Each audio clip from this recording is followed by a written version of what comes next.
सोचिए आप सुबह सोकर उठे और पता चले कि देश का कानून, कोर्ट, पुलिस अब सब कुछ सस्पेंड हो चुका है। अब न तो नेताजी की चलेगी और न ही खाकी वर्दी की। सड़कों पर टैंक दौड़ रहे हैं और सीधे बंदूक की नोक पर राज चल रहा है। यानी देश में सेना का राज लागू हो चुका है। सुनने में किसी हॉलीवुड फिल्म के तानाशाही वाले सीन जैसा लगता है ना?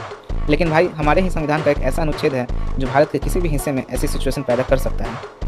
इसी खौफनाक और पावरफुल कानून को कहते हैं संविधान का अनुच्छेद 34, यानी कि मार्शल लॉ और मौलिक अधिकार, martial law and fundamental rights. यह वो अनुच्छेद है जो संकट के समय सरकार को यह सुपर पावर देता है कि वो देश के किसी भी इलाके में आम कानून को हटाकर सीधे मार्शल लॉ यानी मिलिट्री का शासन लागू कर सकती है। क्या होता है मार्शल लॉ और इसके लागू होने पर क्या बदल जाता है? जब किसी इलाके में अनुच्छेद 34 के तहत मार्शल लॉ लगता है तो वहाँ की पूरी तस्वीर बदल जाती है। सेना का अल्टीमेट राज वहाँ की लोकल पुलिस और सिविल प्रशासन को हटाकर सारी कमान मिलिट्री अपने हाथ में ले लेती है।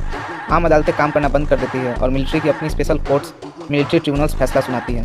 आपके घूमने फिरने, इकट्ठा होने या बोलने की आज़ादी जैसे फंडामेंटल राइट्स पर पूरी तरह ताला लग जाता है। यहाँ तक कि सेना स्थिति को काबू में करने के लिए अपने खुद के कड़े नियम और सजा तय कर सकती है। बॉस, संविधान की इन गहराइयों और कड़क कानूनों को आसान भाषा में आप तक लाने के लिए हम दिन रात एक कर देते हैं। अगर आप भी खुद को एक जागरूक और समझदार भारतीय मानते हैं तो अभी के अभी इस वीडियो को लाइक करें, फॉलो करें और ऐसे ही कंटेंट को सभी लोगों के साथ शेयर करें।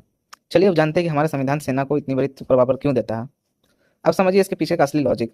जब देश के किसी हिस्से में हिंसा, बगावत या दंगे इस कदर बढ़ जाए कि वहाँ की लोकल पुलिस और सरकार के बस की बात ना रहे, यानी कानून व्यवस्था पूरी तरह फेल हो जाए, तब देश की एकता और अखंडता को बचाने के लिए आखिरी रास्ते के तौर पर मार्शल लॉ का इस्तेमाल किया जाता है। संविधान कहता है कि देश की सुरक्षा सबसे पहले है। उस असाधारण स्थिति में शांति बहाल करने के लिए सेना को खुली छूट देनी पड़ती है। और हाँ, इस दौरान अगर सेना का कोई जवान स्थिति को संभालने के लिए कोई कड़ा कदम उठाता है तो संसद कानून बनाकर उसके उस कदम को जायज ठहरा सकती है, यानी उस पर कोई केस नहीं होगा। तो भाई अनुच्छेद 34 वो ब्रह्मास्त्र है जो देश में भड़की भीषण आग को बुझाने के लिए सेना को असीमित ताकत देता है। हालांकि भारतीय इतिहास में आज तक पूरे देश के स्तर पर कभी मार्शल लॉ लगाने की नौबत नहीं आई है, जो हमारे लोकतंत्र की सबसे बड़ी खूबसूरती है। आपको क्या लगता है, क्या बहुत गंभीर हालातों में पुलिस को हटाकर सेना का राज लागू करना सही फैसला है? अपनी राय कमेंट बॉक्स में जरूर लिखिएगा।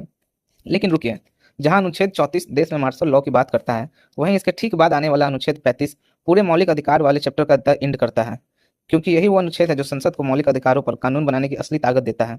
क्या है इसकी कहानी, जानेंगे अगले वीडियो में। तब तक के लिए जुड़े रहिए। जय हिंद, जय संविधान।